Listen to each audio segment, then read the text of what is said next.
তারপরও আজকে আমি কথা দিচ্ছি সব ভুলে যাব, কিন্তু এখন সবার মুখে একটা আওয়াজ ওঠা দরকার। কি? দিল্লি চলে যাও যখন বলেছো, 26-এ আমরাও বলবো দিল্লি যে ভোট লাও। এই দরকার আছে না নাই? হাত তুলে বলুন দরকার আছে না নাই?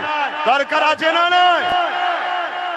এরপরও আমি আবার একবার রিপিট করব, যদি সরকার মনে করে এটা আমার বলা ভুল হয়েছে, তাহলে সরকারকে দুটো কাজ করতে হবে।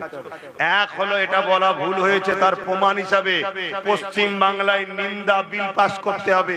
ইমিডিয়েটলি নিন্দা বিল পাস করে যে বিধানসভার মধ্যে পাস করে সমস্ত এমএলএদের ভোটাভুটি করে, তার এমএলএ তো 230-এর কাছাকাছি, কথা ঠিক না বেটি? তার সাথে আমাদেরটাও সাপোর্ট করবে। শুনছেন না শোনেন? হ্যাঁ, একটা বিল পাস করবে। কি?